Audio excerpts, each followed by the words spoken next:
Alléluia. Nous allons lire quelques passages et puis nous allons parler et prendre un temps pour prier. Je vous prie d'aller avec moi s'il vous plaît, dans Actes chapitre 8.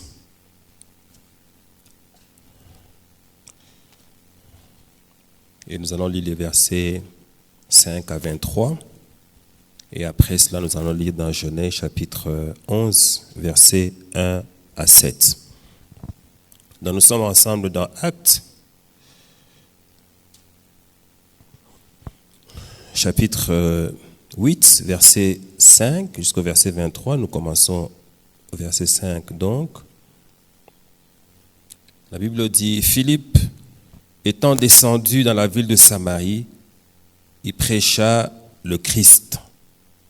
Les foules tout entières étaient attentives à ce que disait Philippe lorsqu'elles apprirent et virent les miracles qu'il faisait. Car des esprits impurs sortaient de plusieurs démoniaques en poussant de grands cris, et beaucoup de paralytiques et de boiteux furent guéris. Il y eut une grande foule dans cette ville, et il y eut une grande joie dans cette ville. Et il y avait auparavant dans la ville un homme nommé Simon qui, se donnant pour un personnage important, exerçait la magie et provoquait l'étonnement du peuple de la Samarie. Tous, depuis le plus petit jusqu'au plus grand, l'écoutaient attentivement et disaient, celui-ci est la puissance des dieux, celle qu'on appelle la grande. Ils l'écoutaient attentivement parce qu'ils les avaient longtemps étonnés par ses actes de magie. Mais quand ils eurent cru à Philippe, qui leur annonçait la bonne nouvelle du royaume des dieux et du nom de Jésus-Christ, hommes et femmes se firent baptiser. Simon lui-même crut et après avoir été baptisé, il ne quitta plus Philippe et il voyait avec étonnement les miracles et les grands prodiges qui s'opéraient. Les apôtres qui étaient à Jérusalem, ayant appris que la Samarie avait reçu la parole de Dieu, y envoyèrent Pierre et Jean. Ceux-ci, arrivés chez les Samaritains, prièrent pour eux afin qu'ils reçussent le Saint-Esprit, car il n'était pas encore descendu sur aucun d'eux et ils avaient seulement été baptisés au nom du Seigneur Jésus. Alors Pierre et Jean leur imposèrent les mains et ils reçurent le Saint-Esprit. Lorsque Simon vit que le Saint-Esprit était donné par l'imposition des mains des apôtres, il leur offrit de l'argent en disant « Accordez-moi aussi ce pouvoir, afin que celui à qui j'imposerai les mains reçoive le Saint-Esprit. » Mais Pierre lui dit « Que ton argent périsse avec toi, puisque tu as cru que le don de Dieu s'acquérait à prix d'argent. Et il n'y a pour toi ni part, ni lot dans cette affaire, car ton cœur n'est pas droit devant Dieu. Repends-toi donc de ta méchanceté et prie le Seigneur pour que la pensée de ton cœur te soit pardonnée, s'il est possible. Car je vois que tu es dans un fiel amer et dans les liens de l'iniquité. » Je vais jusqu'au verset 24. Simon répondit, « Priez vous-même le Seigneur pour moi, afin qu'il ne m'arrive rien de ce que vous avez dit. » Amen.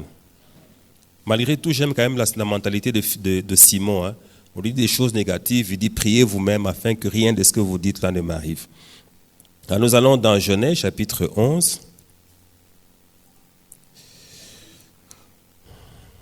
Et nous allons lire à partir du verset 1er jusqu'au verset 7. Il le dit, « Toute la terre avait une seule langue et les mêmes mots. Comme ils étaient partis de l'Orient, ils trouvèrent une plaine au pays de Shinéar et ils y habitèrent. Ils se dirent l'un à l'autre, « Allons, faisons des briques et cuisons-le au feu. » Et la brique leur servit de pierre et le bitume leur servit de ciment. Et ils dirent encore, « Allons, bâtissons-nous une ville et une tour dont le sommet touche au ciel, et faisons-nous un nom afin que nous ne soyons pas dispersés sur la surface de la terre. » L'Éternel descendit pour voir la ville et la tour que bâtissaient les fils des hommes. Et l'Éternel dit, « Voici, ils forment un seul peuple et ont tous une même langue, et c'est là ce qu'ils ont entrepris. Maintenant, rien ne les empêcherait de faire tout ce qu'ils ont projeté. Allons, descendons, et là, confondons leur langage, afin qu'ils n'entendent plus la langue les uns des autres. » Si quelqu'un peut dire Amen. Voilà, nous allons parler aujourd'hui sur le thème « Une Église conquérante ».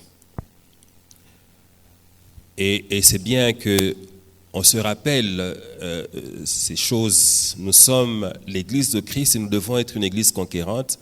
Et Christ n'attend pas que nous soyons autrement qu'une Église conquérante. Nous n'avons pas le droit d'avoir une autre identité. Ça doit être ça l'identité de l'Église normalement.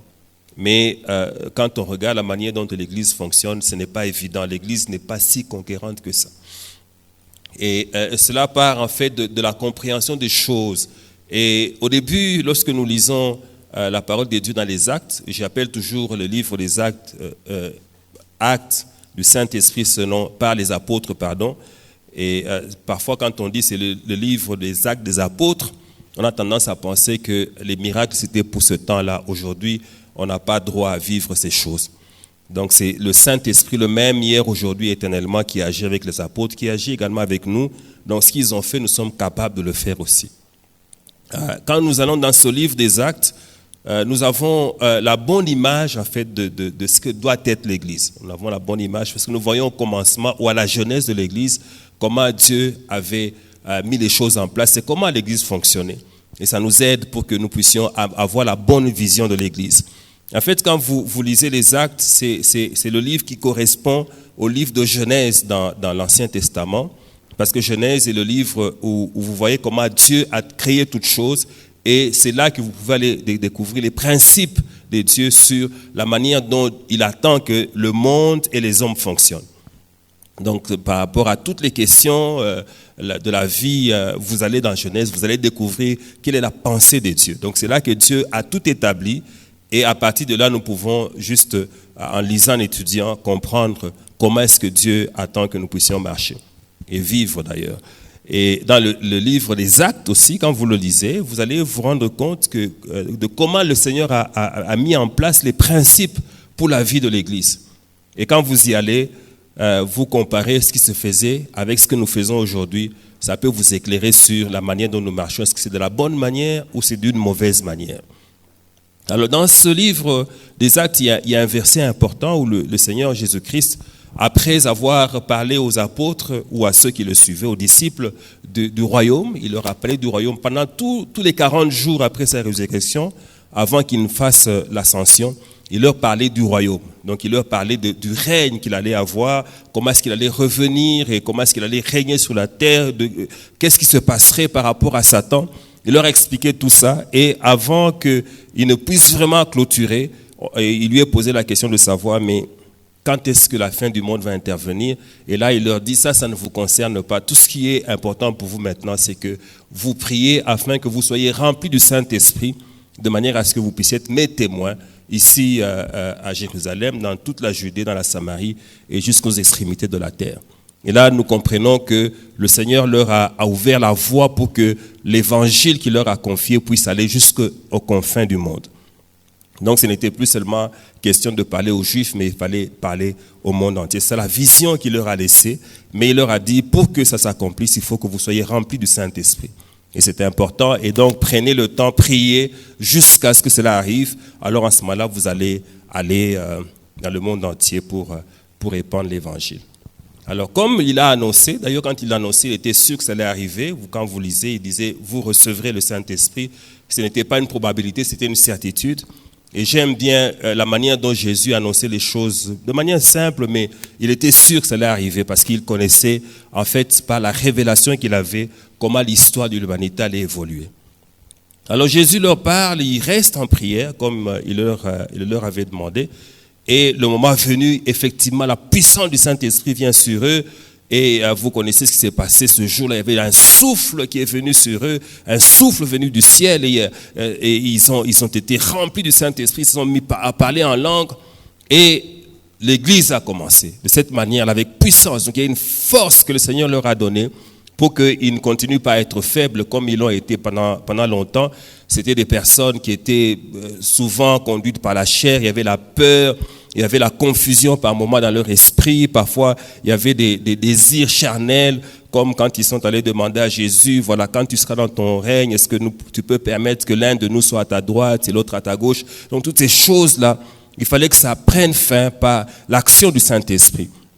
Et ici, ça me permet de faire comprendre une chose, que ce qui a fait la force de l'Église primitive, c'est qu'ils étaient tous remplis du Saint-Esprit. Ce n'était pas seulement une partie. Quand le Saint-Esprit est venu, chacun d'entre eux a été rempli du Saint-Esprit. Alléluia. Alors, si tu es à l'Église depuis des années et que tu n'es toujours pas rempli du Saint-Esprit, je voudrais te dire franchement avec amour que tu as un problème. C'est que, et je voudrais même ajouter que tu es un problème en fait. Toi-même, là, tu es un problème. Comment est-ce que tu peux, après tant d'années, 20 ans, 30 ans à l'église, même un peu moins, même si tu as 5 ans, comment tu peux jusqu'à présent ne pas être rempli du Saint-Esprit? Je voudrais te rassurer d'une chose, c'est qu'on peut quand même être rempli du Saint-Esprit et ne pas parler en langue. Est-ce que quelqu'un peut dire Amen? Donc, en fait, quand le Saint-Esprit te remplit, il te qualifie pour parler en langue. Tout le monde a le droit de parler en langue. Donc, si tu ne parles pas en langue, il y a une chose à faire, c'est simplement prier pour que tu commences aussi à parler en langue. Mais il y a quelque chose qui est comme obligatoire, c'est d'être rempli du Saint-Esprit. Parce que si tu n'es pas rempli du Saint-Esprit, tu vas vivre par la chair. Et tout ce que vous voyez comme problème à l'église souvent, ça naît des gens qui ne sont pas remplis du Saint-Esprit. Tu vas me dire, non, j'ai été rempli du Saint-Esprit à la Pentecôte. C'est justement ça ton problème.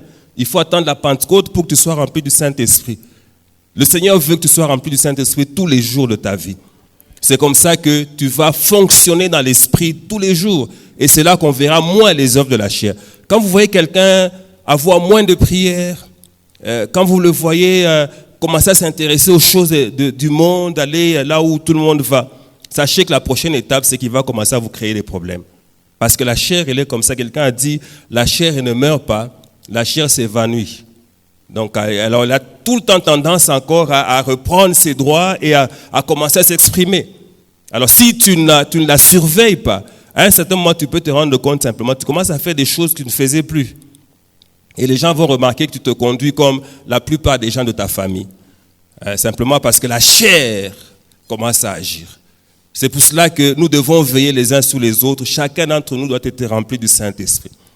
J'ai toujours aimé répéter que ce jour-là, même Marie a été remplie du Saint-Esprit et a commencé à parler en langue. Donc la mère du Seigneur a aussi parlé en langue ce jour-là.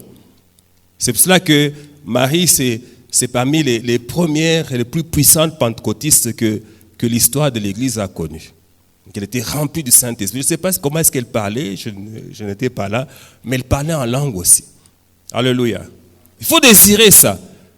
J'ai dernièrement parlé avec une personne, je lui ai posé la question, est-ce que tu as déjà parlé en langue? Elle m'a dit non seulement en rêve. Je dis mais oui, mais il faut demander que ce soit maintenant dans le physique. C'est tout. Donc le Seigneur t'a montré qu'il voulait que tu parles en langue. Mais toi-même, tu es là, tu as juste vu ça, et puis c'est tout. Il faut désirer ça, il faut prier pour ça. Il y a des personnes qui ont parlé en langue dans des assemblées. Il y en a d'autres qui ont parlé en langue dans leur chambre. Il y en a qui ont parlé en langue dans leur salle de bain. Pendant que la personne est en train de chanter, là, le Saint-Esprit l'a saisi, elle commence à parler en langue, là, juste. Donc, ça dépend de la soif que tu as. Et je vais te garantir une chose, quand tu vas commencer à parler en langue, il y a quelque chose comme une ascension que tu vas connaître sur le point de vue spirituel. Ce sera différent de comme tu es là aujourd'hui. Désire ça, prie pour ça. N'attends pas le séminaire qu'on va organiser, je ne sais pas quand, sur la Pentecôte. Parce que c'est comme ça que ça se passe dans beaucoup d'assemblées. Le jour de la Pentecôte, les gens sont remplis, ils tombent, et puis ça s'arrête là. Après, ils recommencent ce qu'ils vivaient avant, en attendant la prochaine Pentecôte. Le Seigneur veut que nous puissions avoir cette conscience-là, parce que nous sommes son Église, et nous devons être une Église conquérante. On ne va pas conquérir avec la puissance de l'homme, avec la puissance des noms que nous avons, même pas avec la puissance du nom de l'Église, mais on y va avec la puissance du Saint-Esprit. Et le Seigneur voudrait une église qui fait des conquêtes tous les jours. Et c'est comme ça que ça s'est passé avec l'église primitive. Alléluia. Le Seigneur, je crois qu'il est triste par moments lorsqu'il voit comment son église est faible. Comment son église a peur de tout. Comment son église est comme acculée par le diable. Comme mis dans un petit coin. L'église, elle peut être dans un quartier. Le quartier ne sait même pas qu'il y a eu l'église. Sauf de temps en temps quand on entend les gens chanter. Après, il n'y a plus rien. Pas d'action. Le monde des ténèbres est tranquille alors que l'église est là. C'est anormal qu'il en soit ainsi. Il faut que l'église bouge les choses. Il faut que l'église soit celle qui terrorise le monde des ténèbres. On a vu des témoignages des sorciers qui ont déménagé quand l'église est installée. Une église s'installe et les sorciers sont à l'aise, il y a un problème. Il faut que les sorciers s'enfuient. Parce que l'église est arrivée, qu'elle a répandu la lumière de Christ. Alléluia. Alors nous voyons donc ce qui s'est passé avec cette église primitive. Après cette expérience-là, le Saint-Esprit est venu et il y a eu un réveil de toutes ces personnes qui ont goûté à la puissance de l'Esprit. Et les paroles de Pierre ce jour-là ont fait que 3000 personnes se sont converties. Je ne pense pas que ces 3000 personnes, c'était des habitants de Jérusalem, parce que parfois on dit l'église a commencé avec 3000 personnes. C'est vrai que 3000 personnes ont été converties, mais l'assemblée locale, c'était certainement moins de gens que ça, parce qu'il y en a qui sont rentrés d'où ils venaient. Mais ceux qui sont restés, on nous témoigne qu'ils étaient persévérants. Tous les jours, ils étaient à l'église, au temple. La Bible dit qu'ils étaient assidus au temple, et tous les jours, ils allaient pour avoir des enseignements. Ils allaient pour exercer la communion fraternelle, pour avoir des temps ensemble. Ils étaient là dans l'unité de Christ. Et ils priaient, et ils faisaient toutes sortes de prières. Et ils faisaient également la fraction de pain, comme la Bible nous le dit. Donc c'est ça, ces gens-là se sont dédiés à Christ. Ils se sont donnés au Seigneur, ce qui n'est pas forcément le cas de plusieurs aujourd'hui. Plusieurs ont donné une partie de leur vie à Christ, mais pas l'entièreté. Il y a des domaines dans lesquels ils fonctionnent comme s'ils n'étaient pas de Christ. Mais d'autres, ils ont donné à Christ. Vous allez voir des gens qui chantent le Seigneur, qui se couchent lorsque l'action du Saint-Esprit est manifeste dans la salle. Mais après cela, vous vous rendez compte que la chair est toujours présente. Parce qu'on ne s'est pas complètement donné à Christ. Et je vais vous dire une chose. Si vous vous donnez complètement à Christ, à un moment, vous allez paraître un peu comme quelqu'un qui est comme mou, qui n'est pas trop dynamique et tout. Parce qu'il y a des choses que les gens attendront que vous fassiez, vous ne le ferez pas. Si tu as donné ta vie à Christ et que tu es vraiment consacré, il peut t'arriver même qu'on t'insulte et que tu ne réagisses pas. Or, aujourd'hui, c'est très compliqué. On voit tout le monde est en train de vouloir défendre ses droits, faire apparaître ses droits, se faire voir. Et vous voyez ça partout. Et c'est comme ça que l'Église est secouée parfois par des problèmes, des conflits qu'on pouvait éviter si on était en train de marcher selon l'Esprit. Parce que la Bible est claire, elle dit que nous devons marcher selon l'Esprit pour ne pas accomplir des désirs de la chair. La chair est là, elle est en train de réclamer ses droits. Mais est-ce que tu peux accepter que tes droits soient bafoués pour que l'œuvre aille de l'avant?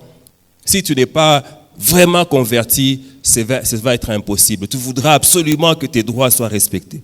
Et parfois, vous avez des réunions où les gens sont juste en train de revendiquer leurs droits. Moi aussi, je dois ceci. Moi aussi, je dois ceci. Où est la place du Seigneur dans tout ça? Est-ce qu'il y a des gens qui sont suffisamment brisés pour accepter parfois qu'on leur marche même sur le pied, mais qui ne réagissent pas?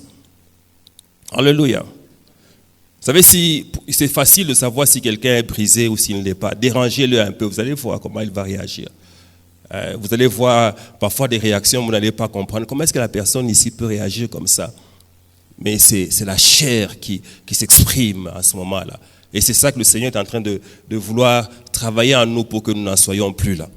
Alors ces gens qui priaient, qui cherchaient le Seigneur comme ça, à un certain moment, on se rend compte que cela est devenu comme quelque chose, comme une habitude en fait. Aller au temple, prier. Je crois que régulièrement, il y avait des manifestations de l'Esprit parce qu'il y avait des gens qui venaient, qui voyaient, avec tous ces miracles qu'il y avait. Et puis c'est devenu un groupe de personnes qui étaient là figées. Tous les jours, on vient à l'église, on prie, et puis on rentre. On prie. C'est vrai qu'il y a des gens qui s'ajoutent, mais à un certain moment, ça devient un peu comme quelque chose comme une routine en fait. Aller à l'église, rentrer à la maison. Aller à l'église, rentrer à la maison. C'est peut-être l'activité de plusieurs d'entre nous, c'est aller à l'église, peut-être même plus aller au travail, aller à l'université, à l'école, rentrer à la maison. Et puis, on se dit, on aura encore un culte. Mais à la maison, parfois, on n'est pas très connecté à Dieu. On est dans plusieurs choses. Et puis, on se connectera lorsqu'on ira à l'église. Et lorsqu'on y arrive, on est là, on suit les enseignements, on remplit les carnets, on rentre à la maison, on ne les applique même pas. Je ne sais pas si certains d'entre vous, lorsqu'ils rentrent à la maison, ils relisent ce qu'ils ont écrit. Je ne sais pas si vous êtes nombreux à le faire. Je ne vais pas vous poser la question pour ne pas vous déranger. Mais je veux que tu répondes dans ton cœur. Qu'est-ce que tu fais des enseignements que tu reçois? Il y en a qui ne les relisent même pas. Comme cette histoire qu'on m'a racontée, un jour, un pasteur est allé dîner dans une famille et la famille était contente de recevoir le pasteur. Ils ont mangé ensemble et tout. Et puis, il y avait sur la table la table de la salle à manger un chèque qui était quelque part. Et puis voilà, à un certain moment, le pasteur a fini, il a dit, bon, je pars. Il est parti. Et après son départ, les gens regardaient, ils n'ont pas vu le chèque. Et la famille est restée parler en mal contre le pasteur. Et la famille a même décidé de quitter l'assemblée. Je dis, comment est-ce qu'un pasteur peut voler un chèque? C'est pas possible. Les gens, je suis certain qu'on est allé même le critiquer à gauche, à droite. Non, vous voyez ce type-là, il parle seulement comme ça, mais sa vie, c'est pas normal. Il est venu manger chez nous, il a volé le chèque. Il a volé le chèque. Et puis, il s'est passé quelques mois, et puis finalement, le pasteur a eu la conscience quand même d'appeler cette famille-là pour dire, mais je ne vous vois plus. Qu'est-ce qui se passe? Alors, la femme est allée lui parler. C'est quand une femme décide de te parler, elle va te parler. Je vais lui dire les 4 vérités. Vous savez que c'est difficile d'arrêter une femme qui a déjà décidé de dire les 4 vérités. Tu peux lui exhorter. Elle peut faire semblant comme si elle comprend, mais elle voudra d'abord vider son sac avant de se repentir d'avoir dit ce qu'elle a à dire. Donc elle veut d'abord, il faut que je parle d'abord, parce que ça l'étouffe un peu, toutes ces choses-là qu'elle a, ces 4 vérités-là, il faut que ce soit dit. Elle arrive devant le pasteur. Pasteur, vous êtes un bon pasteur, on a aimé vos enseignements, mais une chose qu'on n'a pas aimé, c'est le jour que vous êtes venu à la maison, vous avez volé le chèque. Le pasteur dit, ah bon, moi je n'ai pas volé le chèque. Il dit, si, parce que le chèque a disparu. Il dit, non, ce chèque-là, ce que j'ai fait, c'est que avant de partir, comme il était là sur la table, j'ai craigné qu'il se salisse, je l'ai mis dans votre Bible. C'est là que j'ai mis le chèque.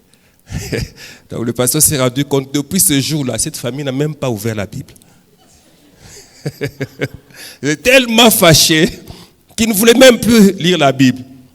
Donc vous voyez, ce qui se passe avec beaucoup d'entre nous, c'est que la Bible, on la lit quand on est ici. Quand on rentre à la Bible. Il y en a même d'ailleurs ici, si je vous pose la question, ça va vous déranger, il y en a qui n'ont même pas de Bible. D'ailleurs, c'est pour cela que d'ici là, on va organiser quelque chose pour vous distribuer des Bibles. Voilà, on vous distribue des Bibles. Comme ça, au moins, on n'a pas de compte à rendre au Seigneur après ça. On va se m'adonner. Alléluia. Vous avez entendu les amens, il y en a beaucoup. Hein? Alléluia. Et pourtant, je vais te dire une chose. Je vais te poser une question. Pourquoi tu n'achètes pas de Bible? La réponse sera non, je n'ai pas d'argent. Mais tu en as pour les unités. Tu en as pour les mégas, pour aller télécharger. Je vais vous dire une chose. Aujourd'hui, beaucoup de gens téléchargent les émissions de chants.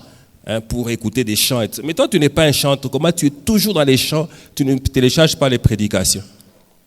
Voilà, donc c'est comme ça que tu es là. À la fin, ça peut devenir une distraction pour toi parce que tu n'es pas en train d'accomplir la mission que Dieu t'a confiée. Il faut être dans ton élément, dans ce qui est à toi et investir plus dans ça que dans autre chose.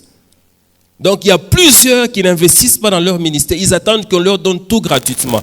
Et ça, c'est le problème que nous avons en tant que Congolais. Vous savez qu'à cause de cette mentalité-là, on peut vous parquer devant la maison de quelqu'un, vous dansez toute la journée, on vous donne 2000 francs à la fin, vous êtes content. Ouais.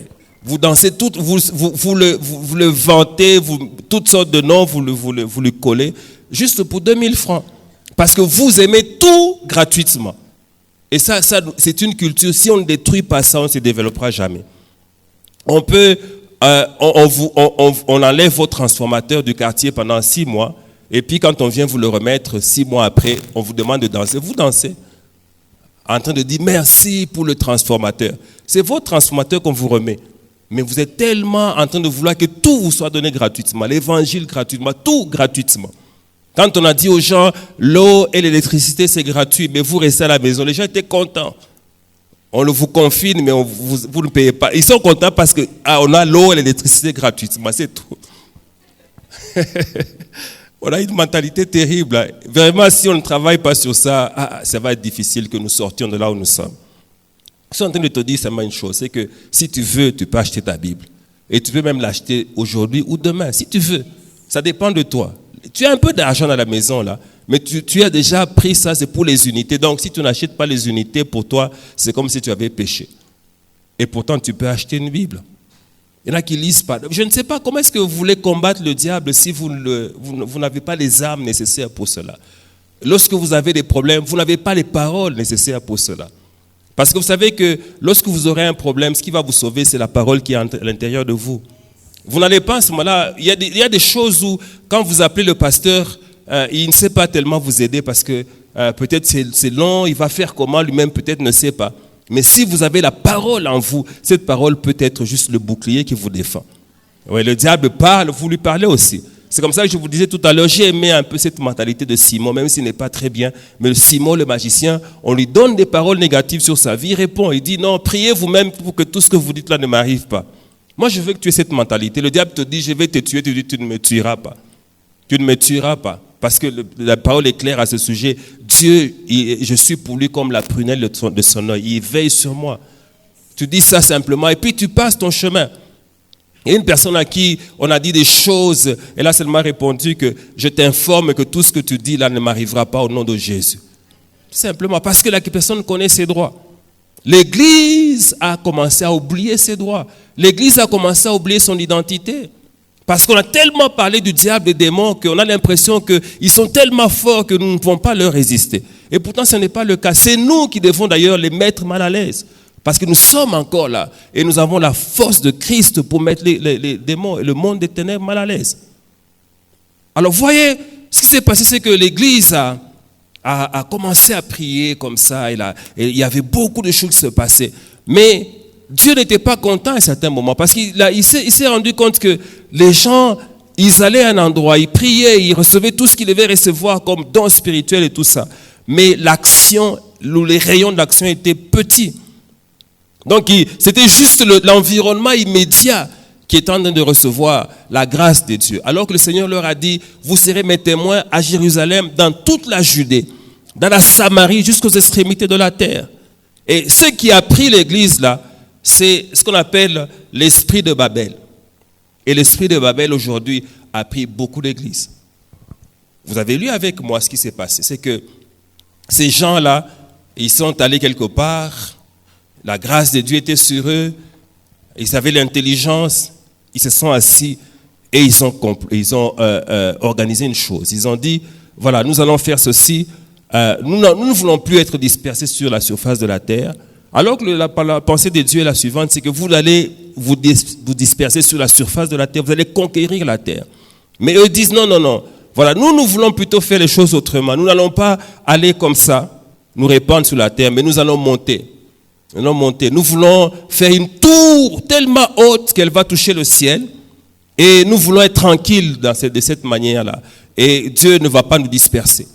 Et c'était ça la pensée qui les a conquis en ce moment-là. Et c'est avec ça qu'ils ont commencé à bâtir la tour. Au point que lorsque Dieu a vu cette tour qui montait là, qui montait, il a dit, mais écoutez, qu'est-ce qui se passe sur la terre là? Il est venu pour dire, non, si ces gens, on les laisse comme ça, ils vont faire quelque chose tel que ça va être terrible. Parce qu'ils ne savent pas, on ne sait pas les arrêter. Des gens qui ont la même langue, les mêmes mots, ils ont la même vision, ils ont la même détermination. Ces gens-là, on ne peut pas les arrêter. Vous savez, ici, ça me permet quand même de dire quelque chose par rapport à l'Église. Si nous avons la même langue, non, la même langue c'est difficile, le même langage, nous avons le même langage, si nous avons la même vision, si nous avons la même détermination, il n'y a rien qui peut nous arrêter. C'est ce que Dieu voulait faire comprendre, que quand des gens ont cette disposition-là, on ne peut pas les arrêter. Et ces gens-là est en train de bâtir la tour. Alors, voilà l'esprit de Babel, ce qu'il provoque. Premièrement, il fait remplacer la vision de Dieu par la vision des hommes. Par la vision des hommes. Dieu vous dit de faire une chose. Vous pouvez même commencer avec lui. À un certain moment, vous commencez à réfléchir et à modifier ce que Dieu vous a dit pour prendre quelque chose d'autre. Et parfois, ceci arrive parce qu'on a vu ça se faire ailleurs et on a dit, il faut faire comme là-bas. Et on a pris ça. Nous avons eu des problèmes même à la génération Joël à un certain moment. On avait des difficultés parce qu'il y a des gens qui étaient constamment en train de nous dire, non, faisons de ça une église, c'est beaucoup plus facile. Quelqu'un même a dit, si nous faisons de ça une église, on aura un peu plus d'argent. Parce que maintenant, les gens sont dispersés. Il y en a qui ne peuvent pas donner leurs dîmes ici parce qu'ils les donnent dans leurs églises. Donc, autant les avoir ici de manière permanente, comme ça on a les dîmes aussi. Quand il parlait comme ça, il ne savait pas que les églises se plaignent aussi du non-paiement des dîmes. Et c'est parmi les plaintes principales des pasteurs. Les gens ne payent pas leurs dîmes. Alors, donc on a eu ça parce que les gens commençaient à raisonner en fait comme des hommes. Non, mais comme ça, nous voyez un peu la manière dont on est organisé. Le dimanche, les gens sont éparpillés, tout ça. Il faut que nous les ayons pour nous. On a commencé à insister pour leur dire, ce n'est pas ce que Dieu nous a dit. Dieu nous a dit que nous devons travailler comme nous travaillons, de manière à ce que nous rassemblions les gens qui viennent de diverses églises locales, de diverses dénominations, et que nous leur enseignons comment est-ce qu'on marche avec le Seigneur. Et pour les avoir comme ça, il faut qu'on fonctionne comme on est.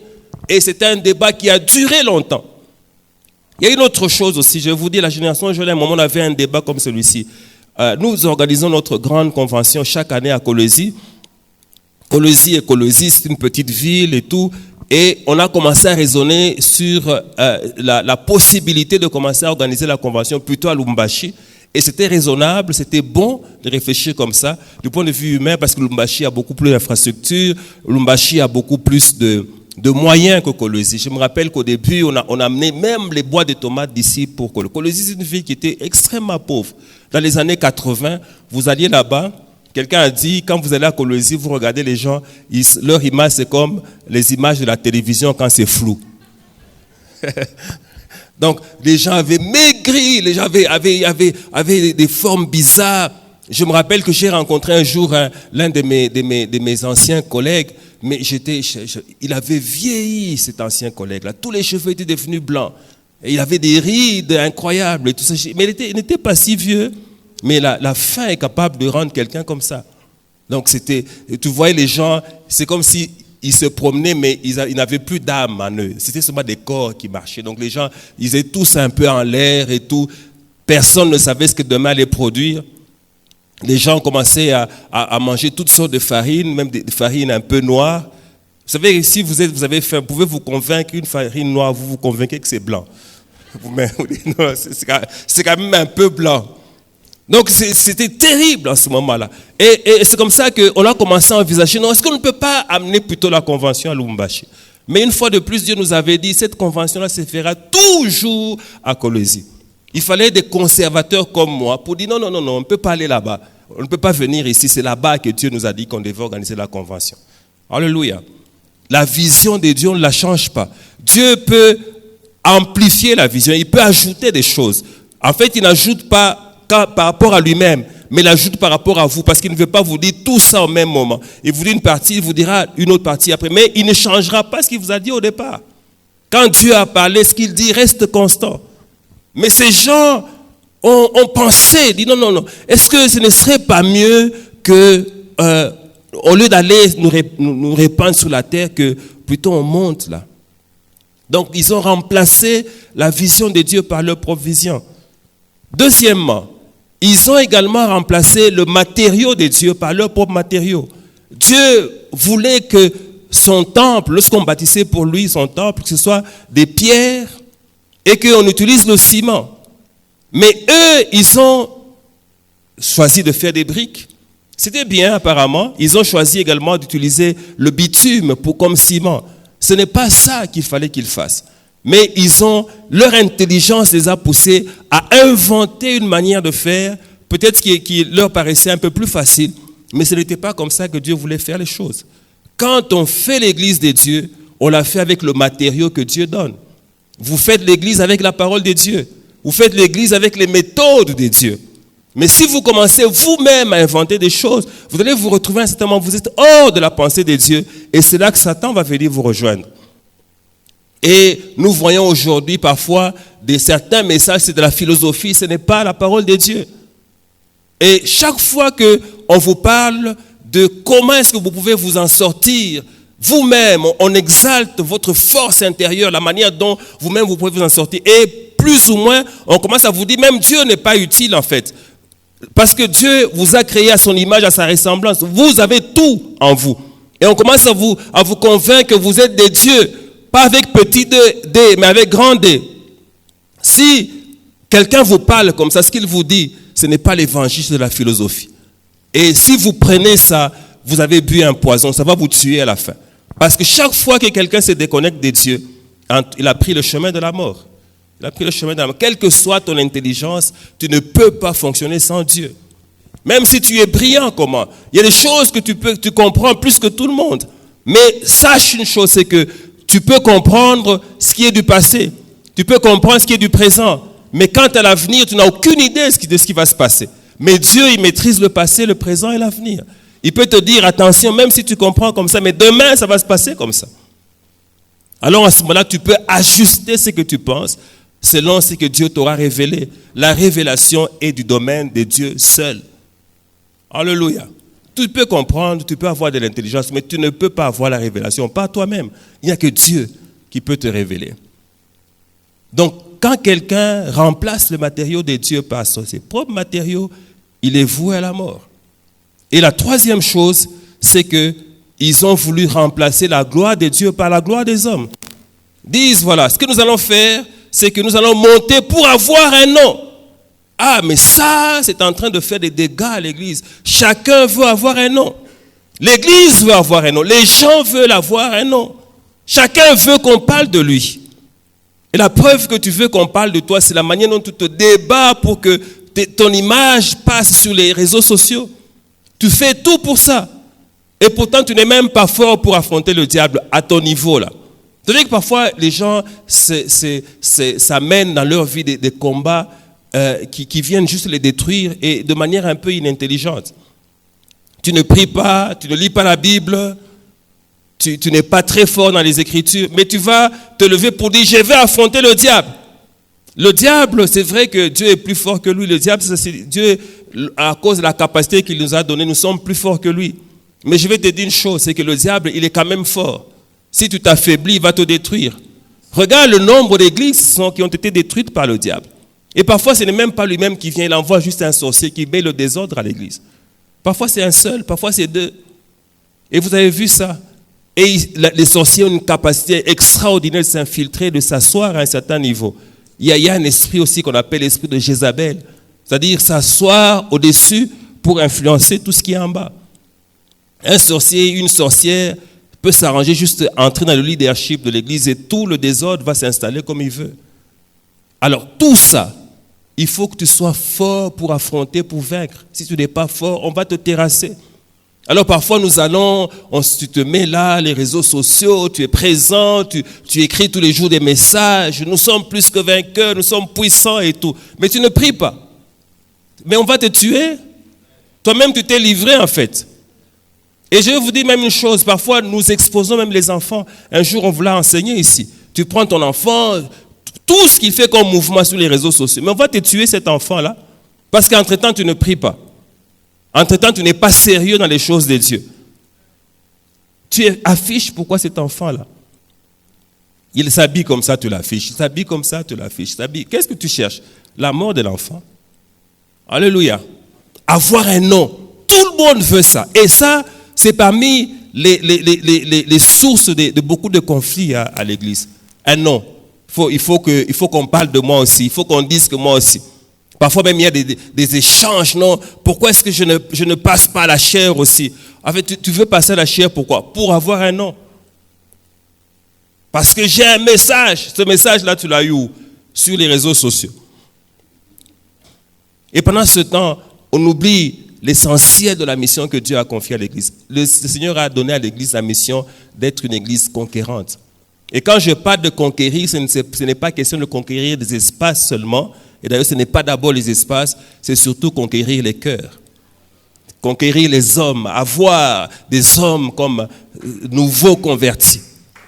Ça doit être ça la principale préoccupation de l'Église. Quand vous allez dans une église, vous vous rendez compte qu'il y a beaucoup d'argent pour la construction, pour les fêtes, pour les agapés, et pas d'argent ou peu d'argent pour l'évangélisation. Sachez que là, les gens ont oublié la mission que Dieu leur a confiée.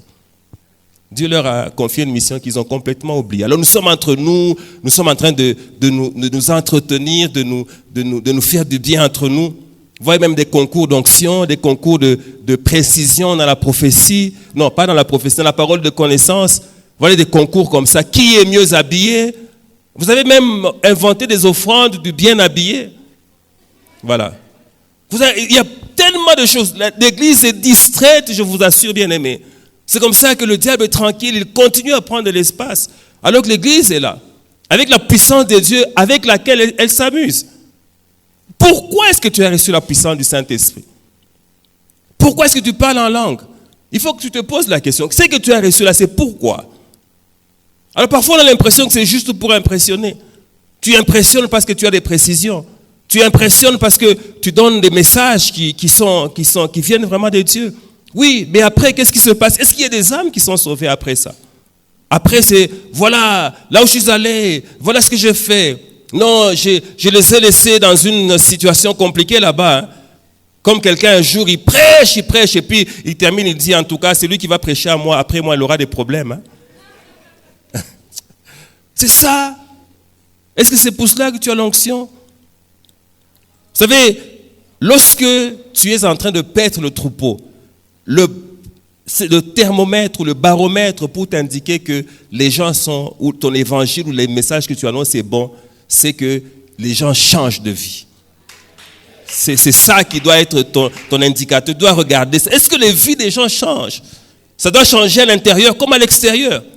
Si tu vois que les gens que tu es en train de paître, ils sont les mêmes hier, aujourd'hui, avec crainte que ce soit éternellement, c'est qu'il y a un problème avec le message que tu donnes. Quel est l'évangile que tu es en train de prêcher? Ici, nous avons remarqué que l'évangile qui était prêché, c'est l'évangile de Jésus-Christ. C'est Jésus qui doit être le centre de tout ce que nous faisons. C'est de lui que nous devons parler. Nous n'avons rien à donner aux gens, nous ici. On n'a rien à donner aux gens. Nous ne pouvons pas guérir, nous ne pouvons pas sauver, nous ne pouvons rien faire. C'est Christ qui sauve, c'est lui qui convainc, c'est lui qui transforme les vies, c'est lui qui chasse les démons, c'est Christ. S'il n'est plus là, il n'y a plus rien. Vous savez, je vais vous dire une chose, si vous ne me croyez pas, ratez l'enlèvement, vous allez voir une église sans le Saint-Esprit, c'est que ça va donner. Ça va être terrible pour ceux qui vont rester. C'est le Saint-Esprit envoyé par Jésus-Christ qui est l'acteur de tout ce que nous voyons là. Et nous devons lui redonner sa place. C'est pour cela que par moments nous pouvons avoir un culte juste pour l'adorer parce que c'est lui le patron. C'est lui le patron, c'est pas un homme. Quand on commence à travailler, il y a trop de tel, c'est qu'il y a un problème à cet endroit-là. Quand vous voyez une église où c'est un homme, mais on est arrivé à un niveau terrible. Je peux être en train de prêcher comme ça, et puis un homme de Dieu entre, j'arrête de parler, et je vous demande à vous tous de vous mettre debout pour que nous puissions accueillir cet homme-là. Et quelles sont ces choses-là? Est-ce que c'est ça que Jésus nous a demandé de faire? Mais nous en sommes arrivés là. Les hommes, l'homme de Dieu. L'homme de Dieu. Et on donne beaucoup plus de valeur à l'homme de Dieu qu'à Dieu lui-même. On investit plus dans l'homme de Dieu que dans Dieu lui-même, que dans l'œuvre de Dieu. Tout est l'homme de Dieu. Quand c'est l'anniversaire de l'homme de Dieu, on est prêt à dépenser des millions. On lui donne des voitures de toutes sortes. Mais il y a des pauvres à côté dont on ne s'occupe pas. Il y a des gens qui sont dans leur lieu de travail. Ils n'ont jamais parlé de Christ là-bas. Et c'est comme ça que, progressivement, on est en train de créer des idoles. Les idoles, et on a oublié Christ. C'est comme ça que vous voyez dans l'Évangile, ou bien dans Apocalypse 33, verset 20, où on nous dit que Christ se tient à la porte et il toque. Est-ce que vous vous rendez compte qu'on parle de l'église, donc le maître de l'église, il est à l'extérieur en train de toquer, en train de demander, est-ce que vous pouvez m'ouvrir? Si vous m'ouvrez, je vais entrer, je vais dîner avec vous et vous avec moi. Donc le propriétaire de la maison est à l'extérieur, en train de supplier en fait pour entrer dans les cœurs, pour entrer dans la vie de l'église. Et c'est comme ça que dans la plupart des églises, c'est comme ça. Et même dans la plupart des cœurs, c'est comme ça. Il y en a qui ont déjà sorti Christ de leur cœur. Il y a plein de choses, mais Jésus n'est pas là. Ce n'est pas lui qui règne en tout cas. Il y a plein de choses qui règnent. Si c'est lui qui règne, c'est lui qui aura la première place. Alors la question est de te poser, qu'est-ce qui est la première place dans ta vie? Qu'est-ce qui vient avant? Quand tu te réveilles, qu'est-ce que tu fais? Aujourd'hui, c'est terrible, les gens se réveillent, ils sont tout de suite sur leur téléphone. Ils commencent à voir les messages. Ils commencent à répondre aux messages. Ils commencent à apprécier les messages. Ils rigolent. Et puis après, ça dit, oh Seigneur, tu es là. Je te remercie pour la journée que tu m'as donnée et tout. Et puis quelques minutes après, on va encore dans beaucoup d'autres choses. Mais Christ n'a plus sa place. C'est comme ça que plusieurs chrétiens sont inefficaces. Le diable harcèle, il fait tout ce qu'il veut. On n'a aucune capacité de répondre à ça. Et on est là, on se dit chrétien, c'est juste une identité, mais derrière, dedans, il n'y a rien. Le Seigneur voudrait bien aimer que nous revenions à l'image de l'Église. Soyons comme l'Église primitive. La première, comment est-ce qu'elle a été? Qu'est-ce qui a fait sa force? Qu'est-ce qui a fait sa capacité de faire toutes ces choses? Et on va voir ça la fois prochaine. Regardez comment est-ce que ce Philippe-là, Philippe est un diacre. Mais heureusement, il y avait 3 critères pour désigner un diacre. Il y avait des problèmes, on dit, bon, il faut qu'on désigne des diacres, les gens pour distribuer la nourriture, mais 3 critères. Le premier critère, c'est qu'il faut qu'ils aient un bon témoignage. Un bon témoignage. Vous savez qu'il y a beaucoup de gens puissants, mais avec un mauvais témoignage. Plusieurs ne s'occupent plus de témoignage. Ils font des choses et ils ne s'occupent plus de ce que ça va produire. Mauvais témoignage. Et il dit, la Bible dit, le deuxième critère, il faut qu'il soit rempli du Saint-Esprit. Rempli du Saint-Esprit pour distribuer la nourriture. Moi, je voudrais que nous en arrivions au point où, même pour torchonner, qu'on soit rempli du Saint-Esprit. Mais pour n'importe quel service, protocole rempli du Saint-Esprit, sécurité rempli du Saint-Esprit. Si on ne l'est pas, on verra les œuvres de la chair, là. Mais si on l'est, ça va être différent. Et le troisième critère, rempli de sagesse. C'est sur cette base-là qu'on a choisi les diacres. Et c'est pour cela que ça produit le résultat que ça produit, dont nous allons parler la fois prochaine, donc vendredi prochain. Est-ce que nous pouvons acclamer pour la parole de Dieu?